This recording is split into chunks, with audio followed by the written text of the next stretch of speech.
get started. Does anyone want to get out?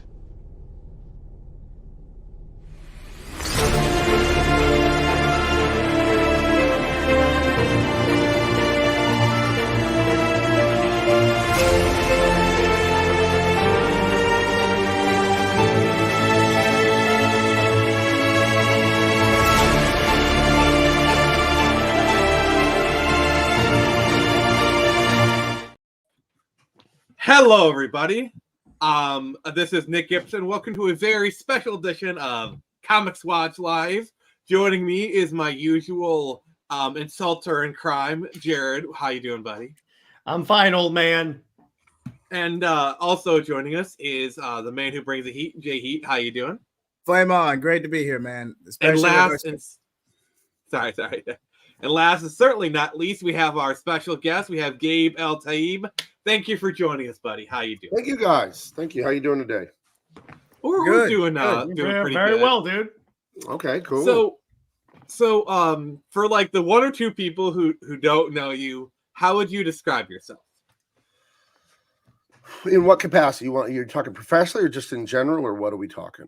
Professional, if you want to get in general, that's fine. Professionally, I'm a veteran of illustration, comic books, and design for over 20. Coming up on I think I started professionally in 2000, so it's going to be 2024 here in a minute, so quite a while. And I'm 45 years old. I've been drawing since I don't remember when. It's always just been a part of me. It's the way God made me. And at 13, I saw Jim Lee's X-Men #1 with Chris Claremont, Scott Williams, and those guys. And I decided I wanted to be Jim Lee. I wanted to work for him and all that. And I found out his studio was here, where I live in San Diego, where I was growing up. And long story short, I practiced real hard, blah, blah, blah. I was 13.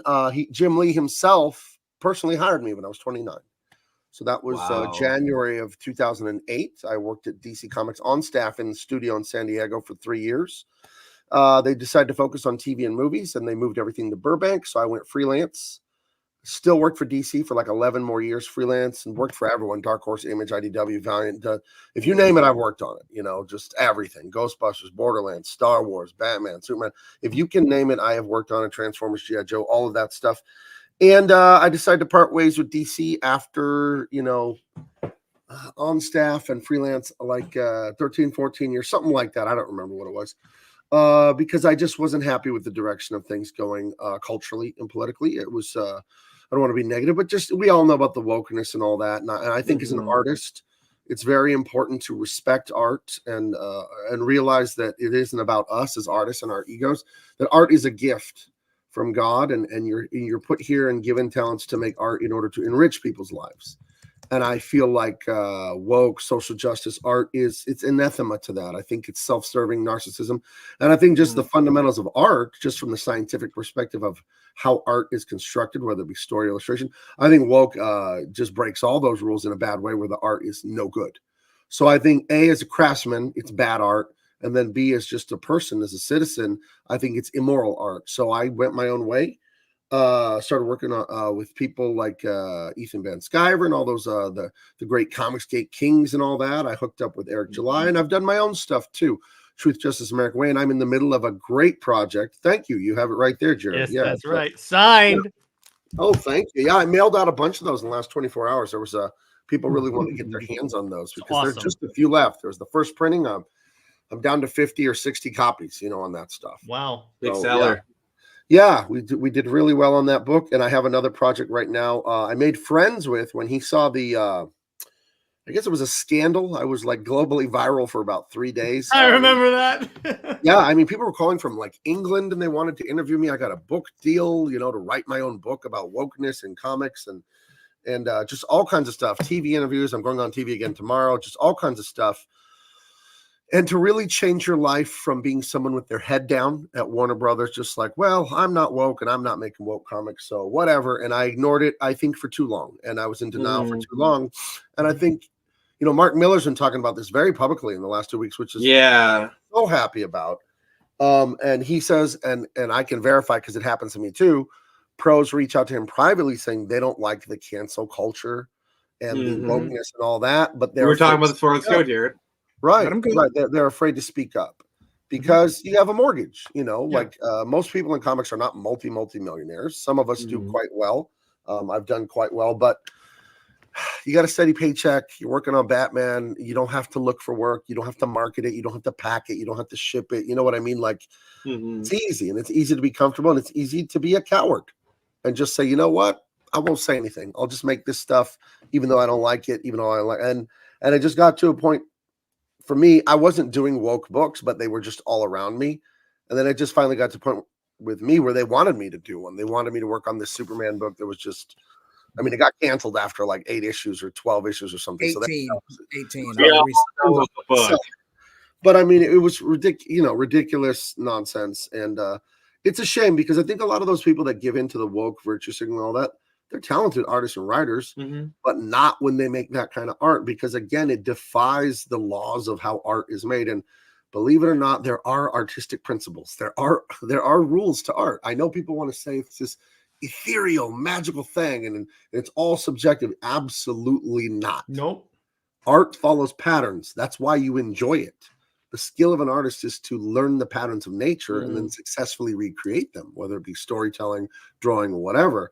And when you bend the story to make it woke so you can tell everyone how great and accepting you are, you break the story. And that's why, in my opinion, what a lot of people fail to realize is in order to break the rules, you must first know what the rules are.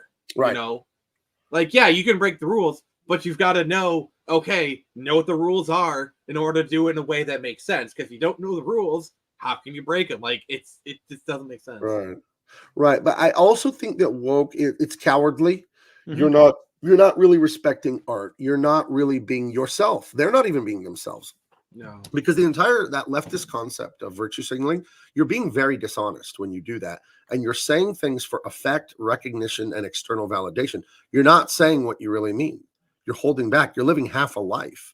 And, we could get angry at these people, and it is terrible what they do. But in the grand scheme, when you really zoom out 40,000 feet there, you should feel sorry for them, that they're living a phony identity, a phony life, all to say, look at me, I accept everyone.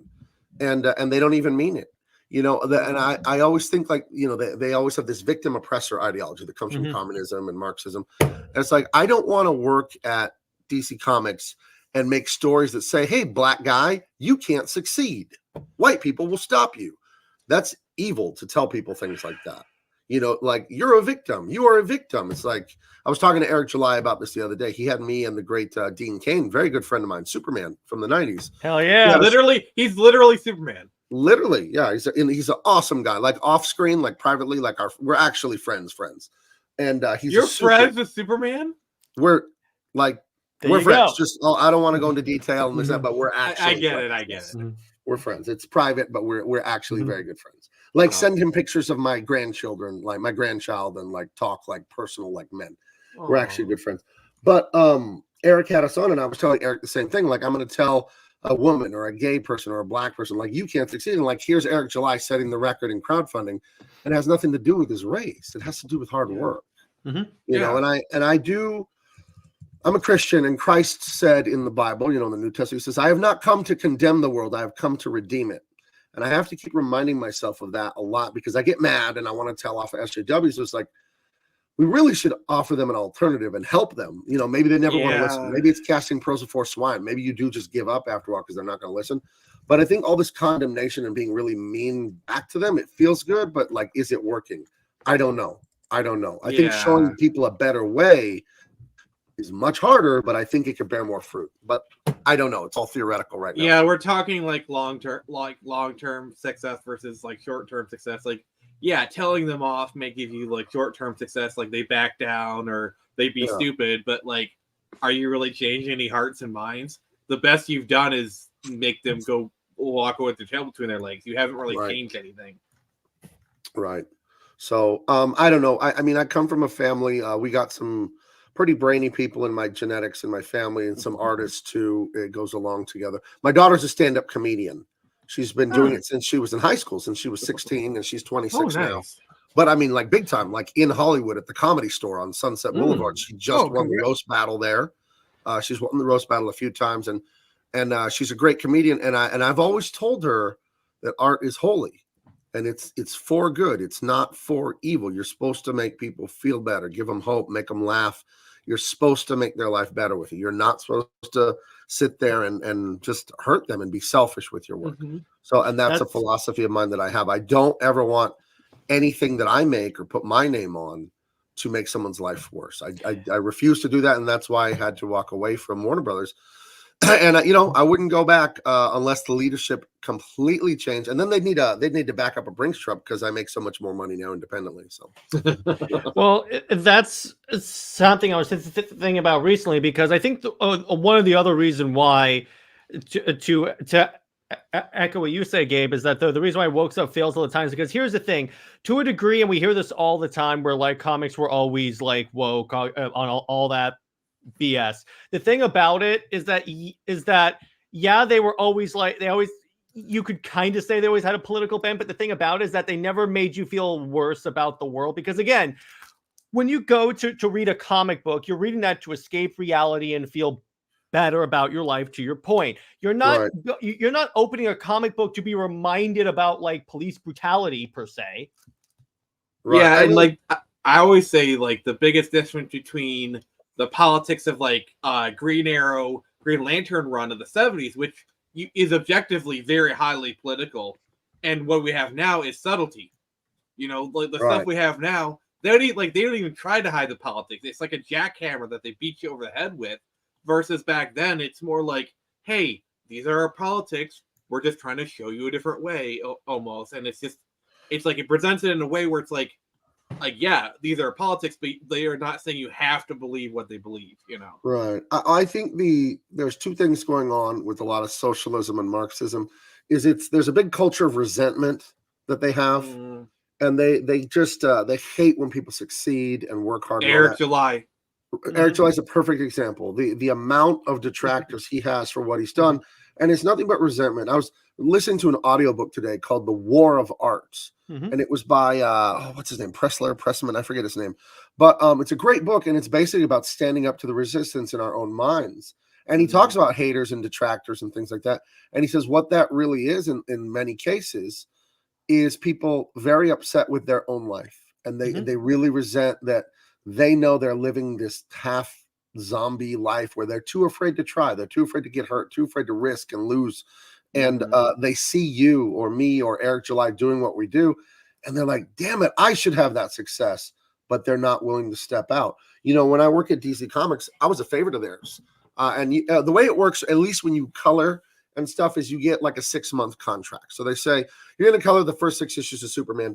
Then around issue 3 or 4, I email the editor and say, hey, let's renew for 6 more. Right. So I would just renew for 6 more months every couple months. And I did that for, the better part of 11, 12 years of freelancing there. You just renew. And it's per book, your contracts. So when I quit I was literally like, had just talked to them about a new contract days before, for 2 new books, actually. So I wasn't signing one. I was going to sign for, I think it was Justice League and Legion of Superheroes by Brian Bendis. And then I was going to dodge the bullet, man. I'm just going to be honest. Right. I love the illustrator of that, Scott Godlewski. I think he blocked me on Twitter. Good. I have no problem with him. I was there for the beginning of his career at DC. I colored a lot of his work on stuff. I think he's a great illustrator. That's one thing I don't like about when people are leftists. They find out you're not left and then they just block you. I had a dear friend. We came up in comics together, and like we had some really special moments breaking into this business together. We would drop off our samples at the San Diego Comic. We drove out from Colorado together, where I lived when I went to college, and we dropped off samples. And we both got picked by DC that year. It was like 2006 or 2007. Our names were up on the big board to go meet editors and talk to them more about our art and this and that. And we just knew each other for years. But like after Trump won the election and this and that, like guy blocked me on like Instagram, blocked my wife. Like this is a person that's eaten at my house that I've hung out with over and over and over. Been to a funeral of a family member of mine. And then it's like, oh, you voted for Trump. You're like Nazi, this and that. And I don't hate him. I just feel sorry about it. Like, yeah. Well, again, it's that whole little mindset. It's not necessarily like their belief. It's like they don't want to get canceled for associating with someone that doesn't think the same way. Yeah, it's like this whole like this part. Like it's like this person is unclean, and I don't want to associate with them because then I myself might be viewed as unclean. I mean, I'm kind of take it in a little more of a weird direction, but you get what I'm saying. Right. Weird directions? But what I would I mean, we need to go to a new direction. But I got I on a appreciate tangent the there. I did got on a tangent there. Well, I wanted to talk about the resentment and the detractors and all that. Definitely. And it is The War of Art by Stephen Pressfield. Okay, I found it in my audiobooks. I just listened to that book yesterday and today. It's not very long. It's like 5-6 hours. And he's a screenwriter in Hollywood. He's written different Hollywood movies. He most famously wrote The Legend of Bagger Vance with Matt Damon and Will Smith. Oh, He wrote that as a novel, then it got turned into a book. But he talks about overcoming his own inner resistance and feeling like a loser, being afraid to finish those first novels for years, never finishing them.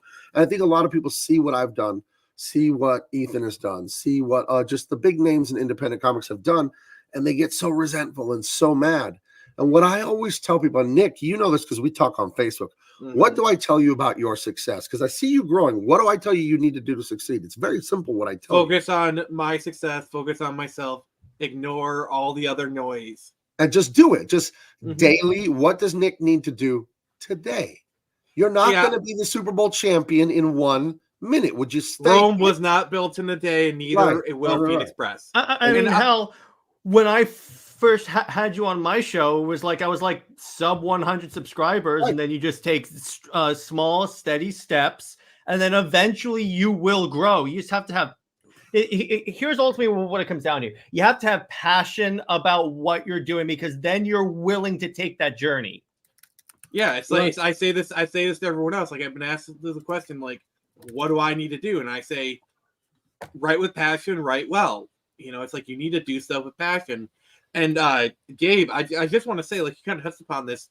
I wanted to personally thank you. You've been a great mentor to me. You've been like a really great guiding light, kind of pointing me in the right direction, and have your encouragement. It does mean a lot. And I know you just responded to Dave's question. I just was wondering if you could kind of vocalize it for the stream. Oh, sure. Dave the Impaler sounds dangerous. Does Jim Lee actually care about DC Comics? Some have said he's very hands-off and basically has his position to keep his art exclusive. I have no idea. A question like that I cannot answer because I don't know the inner thoughts of a man. I only see their actions in the world, like their outward actions in the world. So I worked with him in his studio in La Jolla, California for 3 years. He wasn't there very often. I think he's a very, very busy man. He's very, very high up. He's Jim Lee. He's a vice president at Warner Brothers. I don't know what the day-to-day like that is like. I have no idea what that's like. So I can't speak to that. I know on a personal level, he must love comic books because he dedicated his life to it, and he could have gone a lot of other ways. I mean, he went to Princeton. You know, every opportunity is there for him to go be a banker, go be a doctor, go. And he's very clearly a smart man. Right. So he went to Princeton back when you had to be smart to get into Princeton. He couldn't just be woke and all kinds of identities. He got this person is a black trans femme lesbian, right. He went to Princeton in the very early 80s, so he obviously has a brain there. So as far as him caring, I mean, I don't know. He dedicated his life to the craft. I'm sure he cares on some level, but I think this is just a guess. I don't have insight on this because I don't like to speak about things I haven't done. I have not been a vice president at Warner Brothers. I was just an employee, a staff employee artist. I would imagine that the size of a corporation like that, you're not in charge of anything. Even if like you're at his level, you're still not. Like your boss has bosses, and this thing goes up high and it's huge. And I think at some point you're just part of a machine. And if you disagree, they'll find someone who agrees. Like, this is theoretical. I don't know. Yeah. I don't know. As an outside person looking in, I really feel like Jim Lee himself is not woke. He's just kind of going along. Because based on the fact that like he hasn't made very many comments about like this or that. I mean, I could be wrong. I don't think he's made any. Not really. Not really. And that is true. And I heard the story about Heather Antos like applying to DC and he told her no because of like all the cancel culture stuff. So I'm like, oh, that gives me some hope. So, okay, before we move forward, I just gotta say this: Gabe Eltaeb, big fan of your work, of your other projects, and this is just all I need to say because I really got to take off due to a family emergency. Oh no! Hopefully it's fine, but I'll keep you guys posted. But the main thing I have to say that trends are changing, and I don't know too much about the trade, but from what I've experienced and what I've looked into, comics aren't really selling like they used to. Don't sell for scraps. If you really value your art form, if you really value the craft, go indie, do your own thing, at least, and actually take a leap of faith. Sometimes that's all it takes. It's the first step to success. Or if you have a setback, you could at least say you tried. So hell yeah, I agree. Don't live that half life. You're going to be an old man and regret it one day that you didn't try. You're that's totally actually right, You're totally right. That's actually a big motivator for me. Where like if you ever talk to like older people and you ask them their regrets, it's always what they didn't do. It's I didn't ask that girl out. I didn't talk to that person. I didn't do this or that. I want to be the person who, like, even if I fail at my comics, I want to say I made an honest attempt. I went for it, because at the end of the day, even trying is still more than most people do. Well, absolutely. And I'll say this, in that book I just finished listening to, The War of Art, he talks about a friend of his who was either a cancer doctor or was friends with a cancer doctor. And he said, you can't believe, or we can believe, what people do when they find out they have terminal cancer. Instantly, they quit that job they hate. They start writing the book they always wanted to write. They make up with their dad, who they haven't talked to for years. Like they become very sober about what matters and what doesn't, and they start living their real life. And I would say, like, everyone here, everyone listening, you're going to die. Hopefully decades from now, God bless. But this is it. We're not practicing and then you come back to life and try it again with you got a one-up mushroom or whatever. This is it. This is it. And you cannot control your success. You can only control your effort. And what a lot of successful people won't admit is that it takes a lot of luck. I say God's blessing. I don't believe in luck. I don't think that's scientific, but I do believe in God's blessing. And I'll just say luck for the common language. It takes a lot of luck to succeed too. But success is when hard work meets luck, meets opportunity.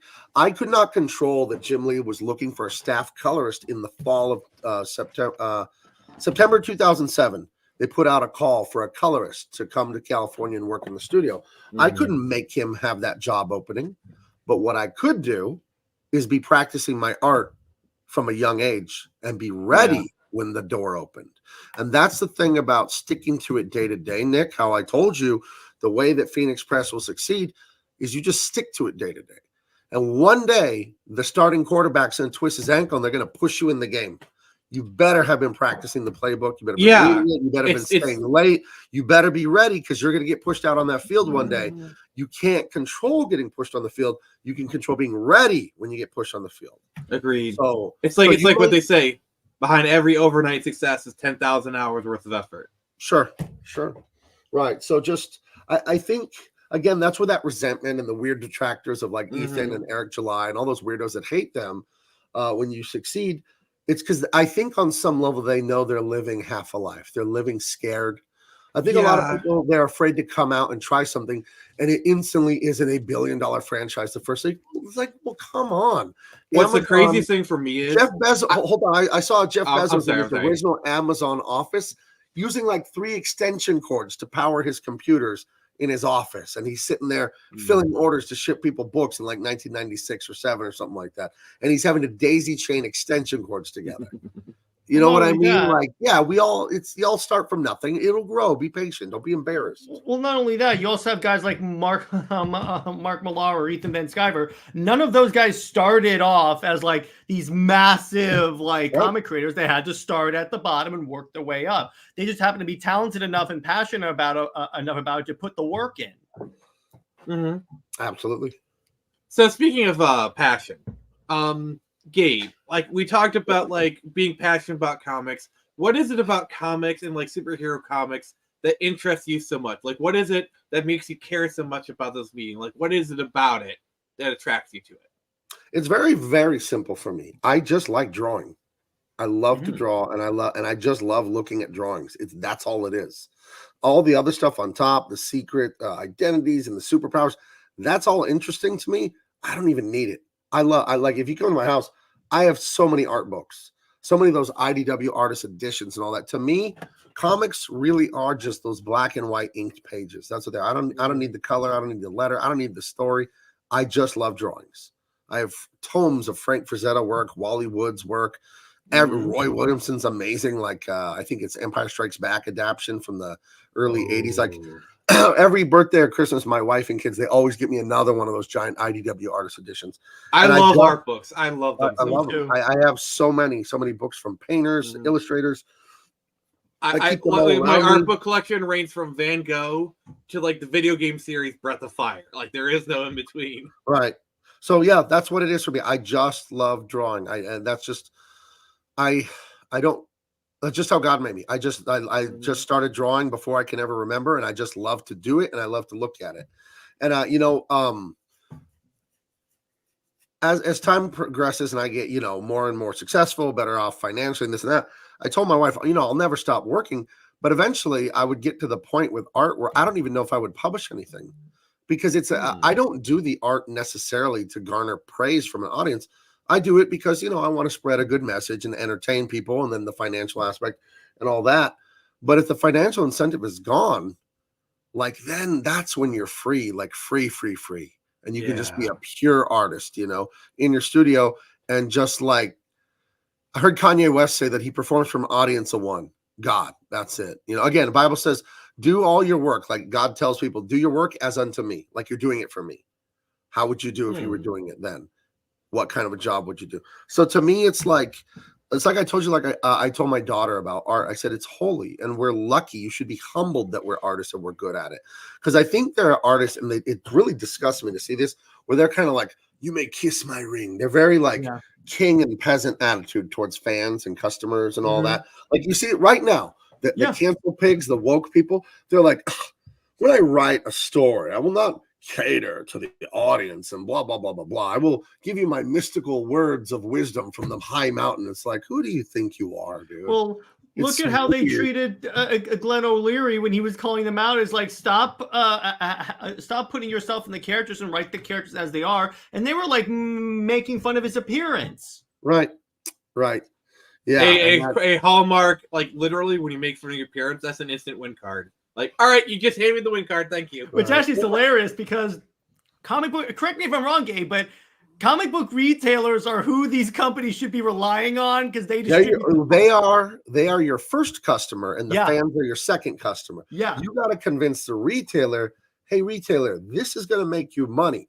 Your fans will like this. So, yeah, this whole notion that art is some narcissistic endeavor, it's just gross. It's really not good. And I think the most important thing for me with art now in the current moment we're in, and I talked to Dean about this a lot, my partner on All American Lawman. I talked to Eric July about it, but I know for me, it's my number one goal with my company, Big Man Comics. You can go there right now and get all my books. Is I understand that politics are downstream from culture. And I realize that the visual is the biggest persuader. We do believe initially what we see. So this is where comics have this amazing, amazing chance in culture. Art is nothing more than patterns. Patterns give you a dopamine response when they're executed well. That's all art is me mastering the ability to create nature's patterns. When I create the pattern of a story correctly, then I add the visual drawings correctly. There's so much dopamine release in the person's brain. They're like, this is true. So if I tell them evil woke messages, if I tell them fathers are losers, if I tell them authority is stupid and America sucks and blah, blah, and I tell them all this stuff, but I'm a master artist, they're going to believe that. And then when people believe things, they act on it. So politics is downstream from culture. So when you see Black Lives Matter riots and you see all this crap that's insane going on in culture, it's coming from the arts. And I think a lot of people don't understand that because they don't think about art all day. Like, why would you? I don't think about being a mechanic all day because I'm not one. I don't think about baking all day. I'm not a professional baker. So, of course, most people are not professional artists. They're not thinking about this. But as someone who does it for a living and has done it at the highest levels for decades, I see clearly, and everyone does already know, politics is downstream from culture. So this is the genesis of the crappy culture you're seeing, the fatherlessness, all the garbage. It's coming from people who believe in that stuff and they like it and they want to push it. That's why it's so agenda driven. That's why they want those books in the schools with the kids. We won't say too much. It's YouTube, but you know what I'm talking about. They want to push all this stuff because they are aware, because artists are aware. This is entertainment, but it's also the most potent form of persuasion. And then they have a whole display in Barnes & Noble like, hey, look, you want to buy these banned books? where like I did a Twitter thread about it, and I had people be like, yeah, it's just a marketing gimmick. But like when these people post on Twitter, they tweet it like it's like a political thing, like, oh, look at these banned books. You know, I don't know. But like you were talking about like the motivation thing and doing it for God. I think that's important. I think that's very important because again, you don't want to hurt other people. You want to lift them up and help them. They are your brothers. They are your sisters. Even if they hate you and disagree with you, if evil is evil. So if I make evil art that makes their life, if I tell them, hey, doing drugs is, a good idea in my stories, I just push them to do bad things and then they do them, I'm committing an evil act. So again, that's why I'm against the woke art. Not, I'm not some, because the argument always against it is like, oh, you're just like some boomer. And they're like, first of all, I'm not a boomer. I'm very young still. And secondarily, it's like, I don't understand why you would want to make art that would diminish someone else's life. That's not the point of it. Yeah. Art, to make art that says you hate your father and you hate your culture, because you have to look at that really closely. Like when you look at the motivations of the left, that one of their slogans is smash the patriarchy, right? Smash, always breaking something. Right. Well, but look at break the glass ceiling. Right, but let's someone built that ceiling, please. Someone put really hard work into that glass ceiling. Right. Let's examine the word patriarchy, right? So patri, they say it's men ruling over women. That's not what that word means. In the Latin, pater is father. It doesn't mean man, it means father, right? So the universal field theory in physics, right? They want strong nuclear force, weak nuclear force, magnetics, electricity, electromagnetics, gravity, time. They want one theory to like sum them all up. This is the elusive thing the physicists are looking for. I have the unified field theory of degenerate culture, and I have found the equation of what's messing everything up. Oh, I didn't know we were getting a physics lesson today. It's fatherlessness. It's fatherlessness. The lack of fathers, the lack of masculinity in our culture is what's driving this. The reason people are woke and virtue signal is because they feel very poorly about themselves and they need external validation. I've seen it like firsthand. Like I was going to a community college back in late 2010s, and I was taking animation class, and we had this like day in animation class where all of us went up like, hi, my name is, and this is a problem with like my race or whatever, like in animation class, But anyway, so there's this one kid who I was friends with up at that time, but he like stopped being friends with me before this. And some person was talking, and he's like, "Oh, stop it! Oh, white white people are bad, blah blah blah." This person was white, mind you, and this other person like stood up and said, "Hey, man, everyone else was patient and blah blah blah," and he said, "Shut up, you honky." Okay. And this is a white person right. using a white slur against another white person. Right. I just felt bad for this kid. Right. But again, it's caused by the fatherlessness, because what it is, there's a thing that fathers do for children that mothers cannot do. Men and women are different, no matter what people say, and they're equal, men and women. But we're like mirror images of each other. We fulfill different roles in society and in families. Yeah. And the one thing fathers do for their children that mothers cannot do, and we see it. We see single mother households, the outcomes for those people. I had a single mother. I had a child at 18 years old. That's not a coincidence. Thank God I didn't end up in a gang or on drugs or in jail or anything. But all the bad things that can happen to you growing up, they happen much orders of magnitude, many times more when you have a single mother. And the thing that comes from a father, a good, dedicated father to his children, the thing that men instill in children that women do not, because we're different, is self-respect and self-validation. And the reason you have all these like left beta males and all these angry girls with daddy issues is they don't have fathers, or the father in their house is a very weak father. He's like just a wimpy, milquetoast guy.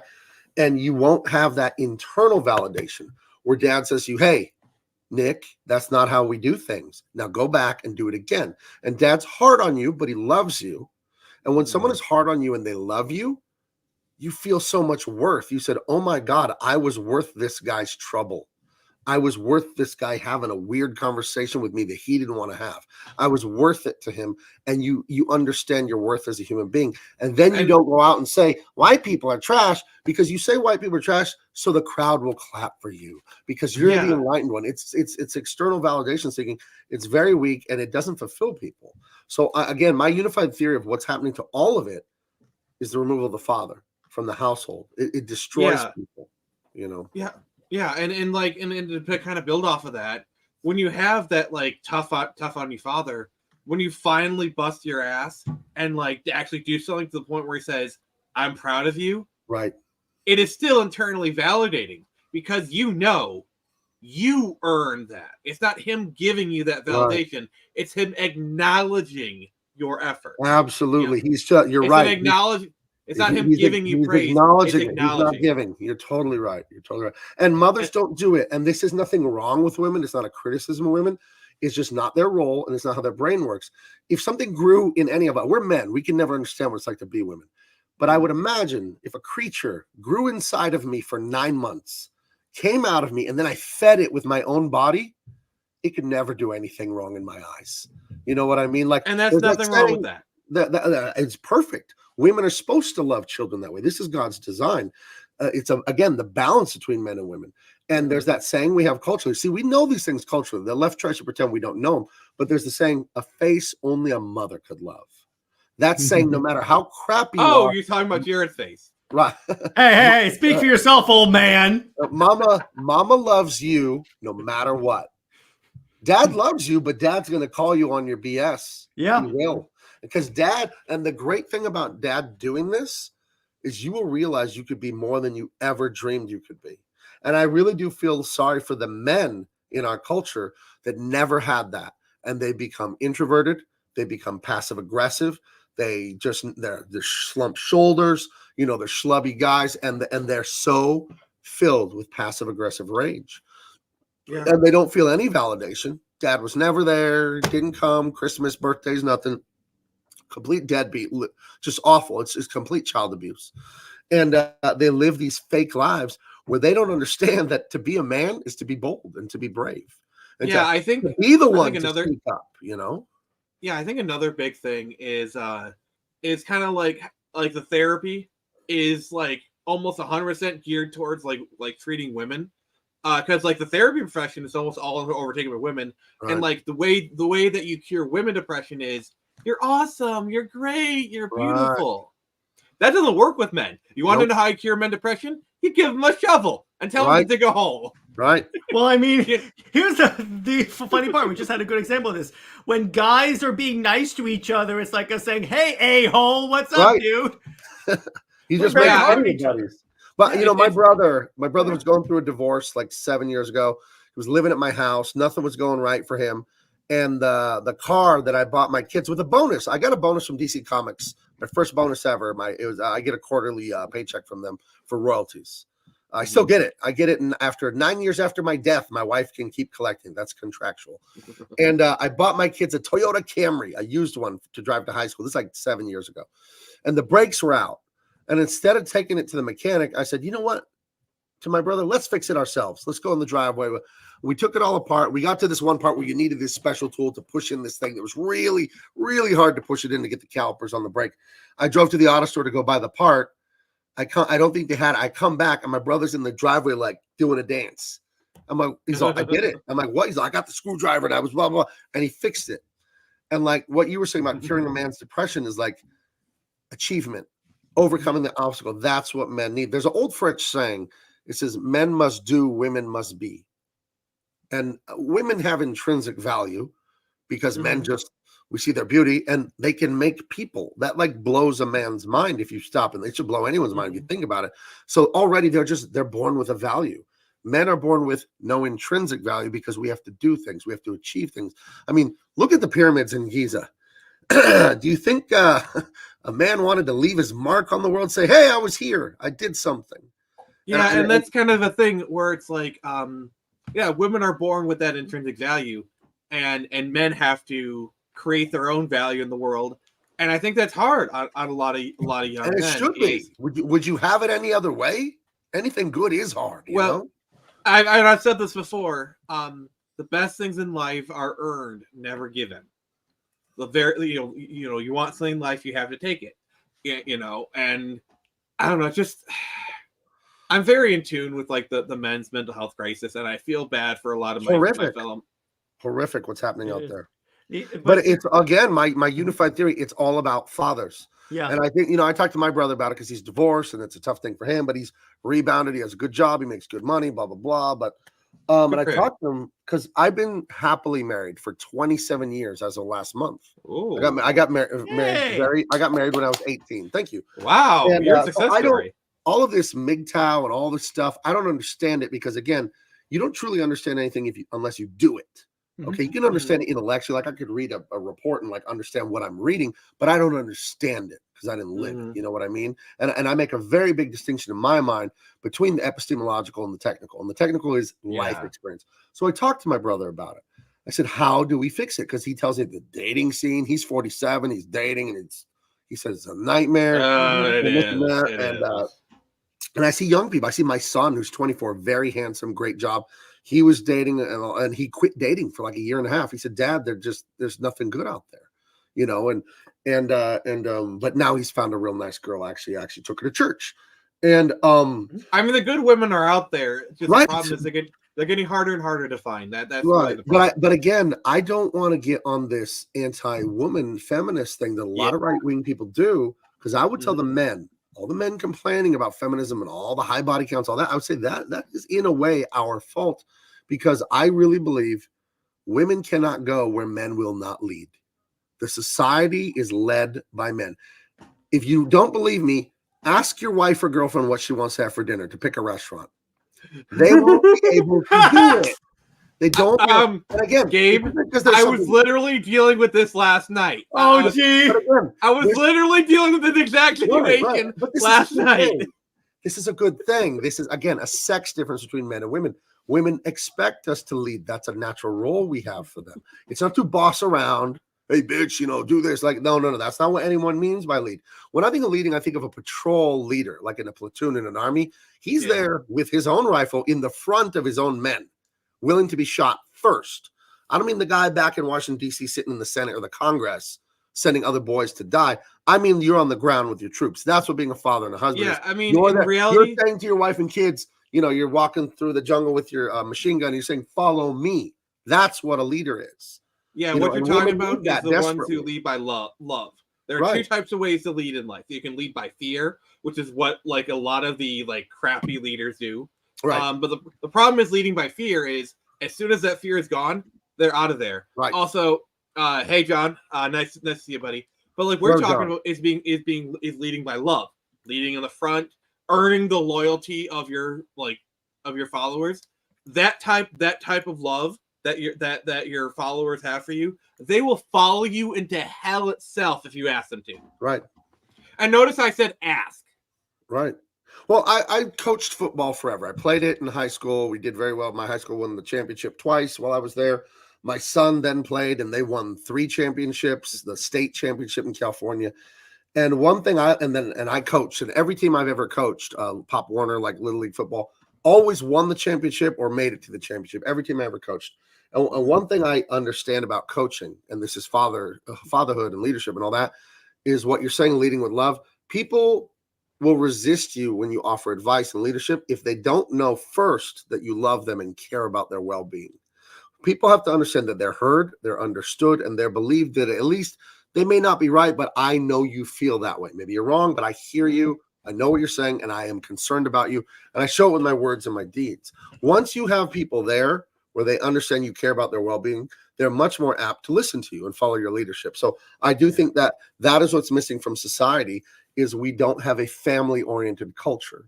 And think of it like a long-running, award-winning restaurant. Just imagine this fictitious bakery. They make these world-renowned cakes. People have to order them months in advance. They've had a recipe for 200 years, right? Mm-hmm.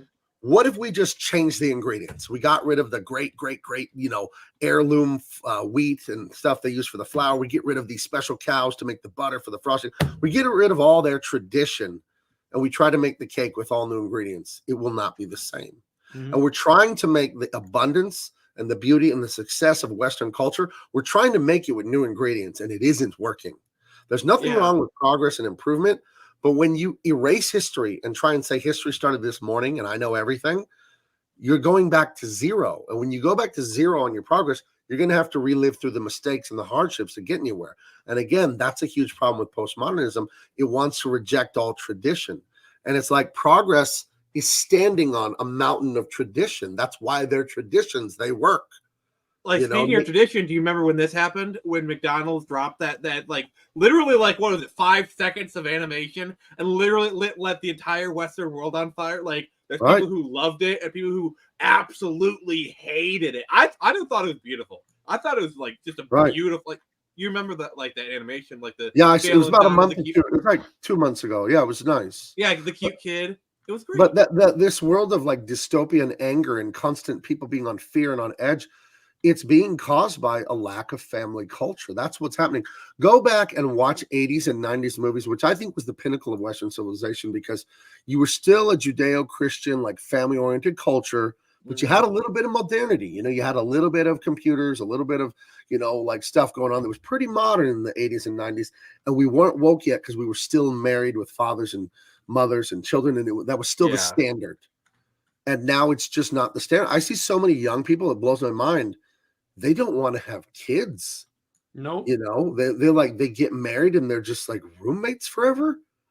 Like, it's a tragedy. Like, I don't want to argue with them, but I want to tell them there's like nothing more fulfilling than having children and grandchildren. Like, there isn't. You could give someone $1 trillion. It won't. As a younger person myself, I can only speak to marriage for a guy in modern society. If you don't pick the right woman, can be hell for a guy. Like, beyond it. I told my son, he's again 24, very successful in his business, like really good. And I told him, son, this is the most important decision of your life. You can ruin your life because you're chasing some boobs or whatever. Thank goodness he's not a dummy like that. Because he's really successful. He's still young. He's very handsome. He has no problem getting all kinds of dates if he wants. But I told you guys, he quit dating for over a year. He told me, Dad, they're all terrible. They're all far left, abortionists. They have like crystals and witchcraft and zodiac shit and all that. And I'm like, no, stay away. And I've encountered my fair share, so I know exactly what I'm talking about. And I hate saying this because I am such a marriage and family person. But I will tell men out there, if you can't find a good woman, don't settle for one of these girls. Don't do it. Keep looking. It is literally not worth it. Literally not worth it. So yeah, it won't, because it'll just ruin your life. It will. It really will. Again, another Bible verse, I can't remember, but it says, it will be better to dwell on the corner of your roof than to share a home with a quarrelsome woman.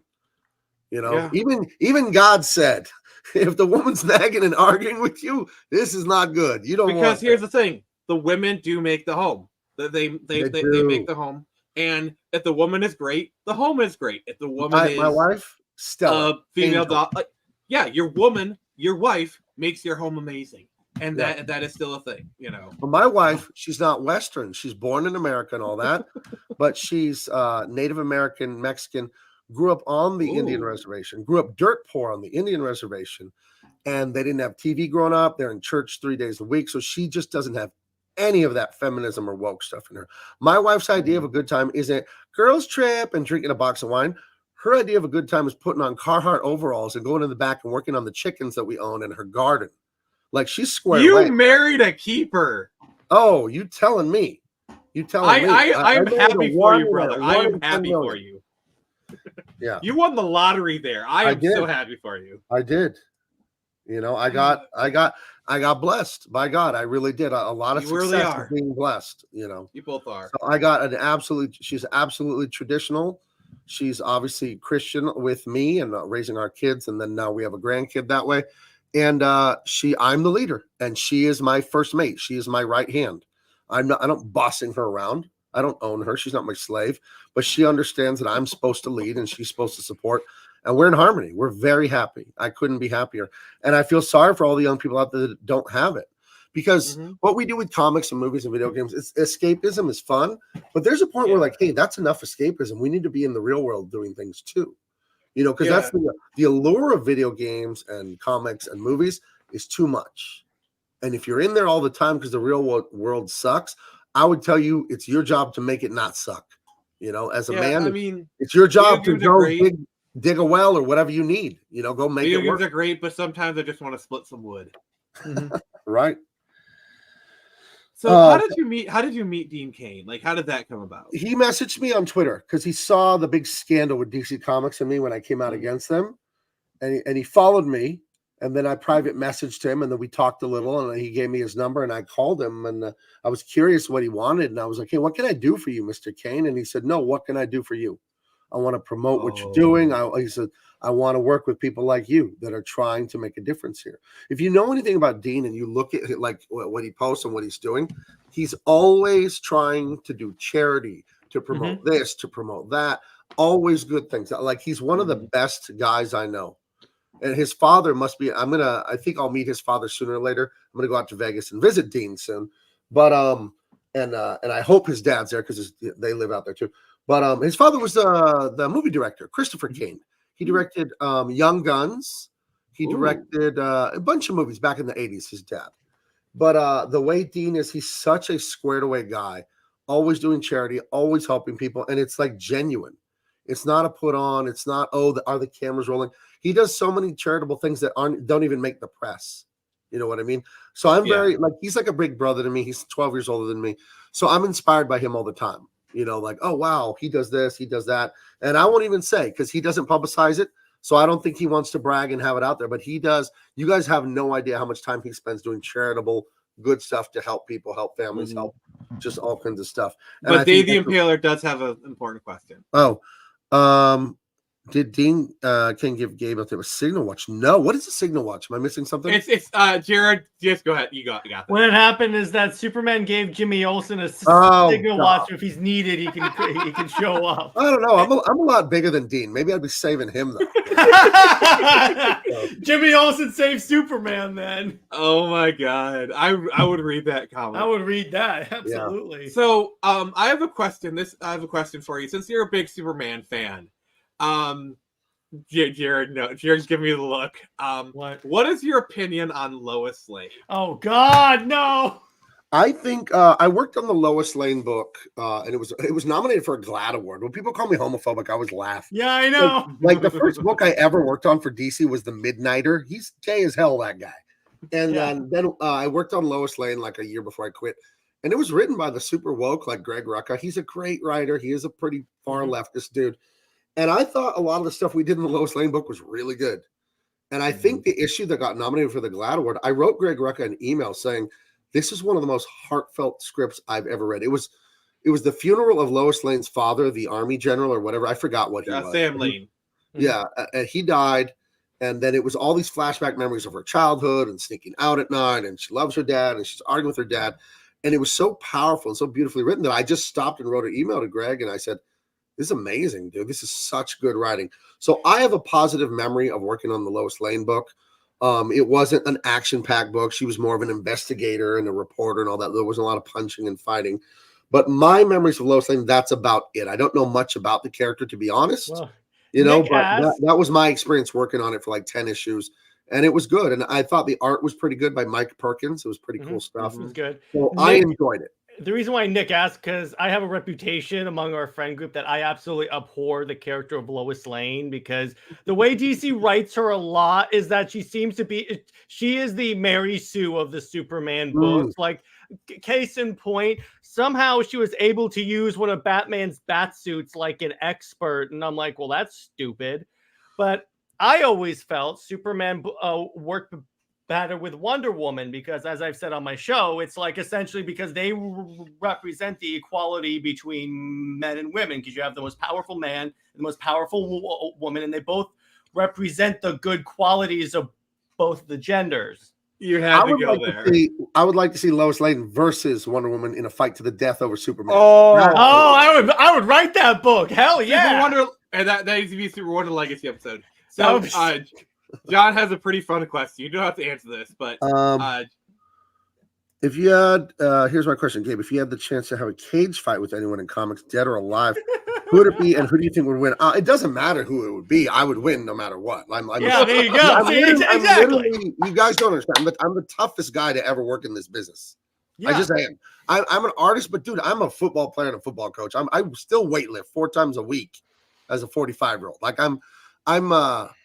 it's a weird thing to me that like there's an either or with like being athletic and tough and being artistic. It's like you can be both, but nobody stands a chance. So I won't even hurt anyone's feelings by picking anyone. No one stands a chance. Believe me. And then Dave the Impaler kind of points out. Remember how Dean Cain was the first non-white diverse Superman? And literally no one cared either way because he was great in the role. Yeah, I know. Right. He's a quarter Japanese. That's right. Yeah, like I remember watching. I remember watching like Superman and Lois when I was a kid. Like that was kind of my Superman, and then Smallville came on, and I got obsessed with that. Somebody save me! Right, and this cage match, by the way, sanctioned fight by the regents of the state athletic commission, and it was agreed to by both parties. Combat. So there we go. There you go. I love that. That's good. So one thing we didn't touch upon was kind of like you said, your big shining moment. What was your breaking point with DC? Like, what was kind of like the thing? Like, I want to go into detail about that moment. Like, what was the thing that like made you want to quit? Oh, it was the Superman Son of Kal-El comic book. That was just I'd had enough. I wasn't going to work on a book where, like, I see the cutesy little game they're doing. They're like, oh, Superman is going to another galaxy, so his son's going to take over. He no longer uses the American way as his motto, and he's in an underage gay relationship. And I'm like, why are we talking about sex with underage kids? Why is that part of the book? That's not okay with me. I'm not doing that. What are you people nuts? Like, let's just have him fight robots and bad guys. I don't need underage sex stories. What the hell are we doing? Like, no, I'm not doing that. You people are weird. The thing that irked me. The thing that irked me was like, oh, he's Superman. But they did that specifically so they could headline say Superman is gay now. Right. You know how these outlets work. Right. They wanted the headlines of Superman is gay now. Right. It's like, oh, it's John Kent. He's Superman, but there's also it's like a Miles Morales kind of situation. But right. No, and again, that's the selfishness, the narcissism to virtues. Look at me, everyone. I'm more accepting of gays than you. I am better than you. Praise me, please. And it's because they weren't validated by their father. That's why people behave this way. And if you want to make an awesome gay superhero, then make up a new one. And by the way, not homophobic. The first book I ever worked on for DC was The Midnighter, who is gay. He ain't straight. And his boyfriend, Apollo, is gay. He's as gay as the Midnight Sun. Right, and I worked on Stormwatch, and I worked on Authority, all with the super gay Midnighter. And I never quit, and I never complained, and I never cared that the dude was gay, because that's how he was created. But when they play the cute game of like, oh, Superman is all this stuff now, and he's anti-American and all that, it's like, do it without me, guys. Just this is embarrassing. This is amateur hour, Yeah, it's one thing where you have like a character like Captain America, where it's like, I believe in America's ideals. I don't necessarily like the government. The government is not standing up for America, but I still believe in America. Yeah, that's one thing, But what this is that was one of my breaking points with the Captain America book on Marvel, because what they did is they had Captain America say in the comic, America was the American dream was never real. Yeah, that's disgusting when they do that. That's just the writer putting his mouth in Captain America's mouth. He just wants to say this edgy crap. Here's a dirty little secret. The American dream never stopped. It's just people stopped chasing it. That is their dirty truth. Right. Well, last time I checked, I live in San Diego, about 20 miles from the Mexican border. Last time I checked, thousands of people are coming here every day. For the American dream. So it must not suck that bad that there's a line to get into this country still. I think I don't want to touch upon the whole legal immigration thing. That's a little, little bit. No, countries should have borders. That's not controversial. I agree with you. Your house has a door and a lock on it. That's not racist or hateful. Like, the country has a border. That does. I'm half Mexican. I don't hate Mexican people. I love Mexico. I go to Tijuana. I was just there 2 weeks ago. I love tacos. I go. There's a street. Cool. There's a street in Tijuana about a 5-minute drive from the border. You hop in a taxi and you ask them to take you to Las Humadoras. That's the steamy place, the smoky place. And there's 5 like walk up. It's like a bar to buy booze, but it's not booze. It's tacos. You walk up, they're open to the street. They're right on the sidewalk. And you sit at the bar and you're like, oh, I want a carne asada. I want an al pastor. You just order tacos one at a time. And I bet those are some of the best tacos ever. Oh, they're insane. They're insane. I was just there 2 weeks ago. It was delicious. And yeah, there's a taco truck. There's a taco truck at a gas station near my house. It has like some of the best. Now, wait like a minute. Now, hold on. quesadillas. What part of the country do you live in? Because this is context here. Where do you live? I live in Metro Detroit. Okay. So we do have we literally have a Mexican town in Detroit. So it's like we have authentic. I just get suspicious with East Coast people talking about Mexican food. I get a little suspicious. I'm from Michigan. Okay. But the other thing we have a big Mexican population here, so we're good. Okay. Just like, do you like Taco Bell? This is the test here. There's only one right answer to this question. I'm half Mexican. My grandparents own a Mexican restaurant. When I want fake taco, when I want like quick, cheap, the answer is tacos. no. The answer is always no. The answer is always no, Nick. The answer is always no. Disgusting. But what I want to say. I have to highlight Dave's comment. Austin, Texas tacos. Oh, some of my friends have shown me pictures of some of their food, and I am like, I need to get in my car and go to Texas because some of that stuff looks really good. Mm-hmm. Yeah, you'll see if you ever head down to Tijuana. You'll see this is like a legendary place. Been there since the 60s. I love Mexican food. Like seriously, Mexican food is like one of my favorite food groups. But it's outrageous. What I want to bring up is that I remember going about making their own characters. Dan Slott himself tweeted like a while back that the reason why that whole make your own characters doesn't work is that it takes time to like establish these characters as like to get no crap. I'm like, no, it doesn't. Speaking of Ethan Van Sciver, Jessica freaking Cruz Green Lantern. Right. Well, look at the character. I've created some great characters. Yeah. In the last year. I mean, come on. Like, that's such a weird thing for Dan Slott to say. He knows better because there was a day before Batman existed. What are you talking about? There was a day when Batman was a brand new character. There are always new characters. Harry Potter is a new character. He's like 20 years old. Pikachu, there are new characters that all of a sudden become awesome right away. And there are many more that just fail. I do have to go in just a bit, but I want to share something with you real quick. Let me share my screen. Yay. By all means. This is just 2 weeks ago. It's a video, but I'll show you real quick. This is a chorizo taco, and not the breakfast chorizo, but the more sturdy one. So here's a little. Ooh. That's the close-up there. That looks so good. I'm getting hungry. Insane. It's insanely good. He had 2 chopped up habaneros. See, you sit at a bar. There's old Mexican guy. That's spinning meat there. And I was there with my wife. Bliss. That's what's going on, Ted. Getting it all over. Oh. Insane tacos. And they're like $1.75 a piece. You go down there, you eat a bunch of them. And it's good time. If I'm ever in your area, we're going to one of these places. If you have your passport, you can cross the border. I believe you can cross it without your passport, but it's harder to come back. You need, basically, there's 2 types of passports. There's like the book, and there's like the license plate, the license card kind of thing. I'm actually going to be getting my passport because I'm seeing this Canadian girl. So because I'm 40 minutes from the Canadian border. So So yeah, like by the time you see me, that won't be an issue. Okay, it's a real deal down here. But anything else? I want to tell anyone watching, thank you. Make sure you like and subscribe and all that to this, and go to bigmancomics.com, and you can get Dean Cain All-American Lawman. That will start shipping before the end of the winter. We are on great pace for that. Colors be up to page 70 by tomorrow, the next day, and inks should be to page 80 any day now. We're cruising. I advertise it as 80 pages. It's 114. I had to make it bigger to make the story fit. We want to make it work. Under promise, over deliver, my friend. It's going to be a gorgeous book. It's already gorgeous what exists. So you're working on it, so I assume as much.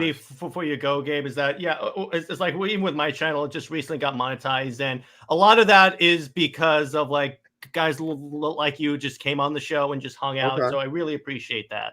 Okay. One more. Okay. Well, you're welcome, buddy. It's no problem. I believe in anyone who's willing to do the work. Here, I'll show you what I'm working on today. You want to share my screen? Oh, sweet. Oh, these are some pages from this is coloring it right now. That is Nice. beautiful. Yeah, this page on the left isn't done being colored yet. You can see that that it's only halfway colored because we did the interview. So I will. That's it without the color. See, that's how that looks. Whoa. Okay, that makes sense. These are the flats. Right. So these are the inks. Wow. And these are the flats here. And these are the flats without the ink. So that's just how that looks. And then you render on a separate layer. So here's the rendering on this layer. So you can see about to where I am. I've got 4 panels left on that page here. I glued 2 pages together in Photoshop. Sometimes I like to do that when they're in the same scene. They share the same colors. I could reference colors from one page. And then when it's time to save them as final pages, I cut them in half with the crop tool. But yeah, sometimes I'll stitch 2 pages together and work on 2 at once. So this is a page here where Dean and his sidekick, Veronica, she's the girlfriend of the drug lord that he's after. She's the ex-girlfriend.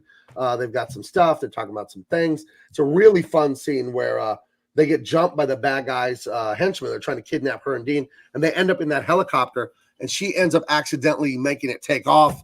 Dean's hanging on the bottom, trying not to get killed. She doesn't know how to pilot it. So we do that thing where you infuse the danger and the deadly stuff going on with some humor and laughs at the same time. Mm-hmm. You know, she's flying it over a building, and he's barely hanging on, scraping his feet, missing air conditioners and stuff, yelling at her and how to pull it up, and she can't figure it out. And finally they do. And I have a lot of fun stuff like that in the book. It's I think one of the most important things to do first, like here's the scene here where they're flying away and he's barely hanging on to the bottom of this helicopter, and the bad guys that are after him, these 2 down here, he swings right over the car they have, you know, hanging onto the helicopter, you know. So yeah, we have a lot of fun working on this thing. That looks so good, dude. It does. It's so good. I love the lighting, the shading. It looks really great. Yeah. Tonic agrees with us too. So thank you. Oh, it's Tony. She's a huge fan of Dean. I know her from Twitter. Nice to see you, Tony. Oh, nice. Yeah. Hi, Tony. Look at her avatar. That's her and Dean meeting. Yeah. I was about to say. I think she lives all the way out in Australia or something like that. So. Oh wow. Yeah. Teva Smolka. Thank you. Yeah, guys, go to Big Man Comics and order the book today. We're having a lot of fun, and we want to just keep bringing you good stuff that's uplifting and exciting. There you go. We're not trying to beat you over the head with woke whatever. Like, oh my God, we're just trying to entertain. I got news for you. This ain't woke. This ain't woke. I'm going to tell you that right there. I read it. It's definitely not. It's awesome, though. It's awesome. I reviewed it, but yeah, it is awesome. Yep. So, Gabe, I just wanted to thank you for coming on the show. It was really nice. It was a pleasure. Thank you for all your mentorship. You've been a great guy, and I really appreciate it. And I look forward to interacting with you more in the future. So I think we're going to she said the thing. Good day, guy. All right. He is Australian after all. Yep, we're gonna cap it off here. So everyone, thank you. And remember, I can only show you the door. You're the ones to walk through it.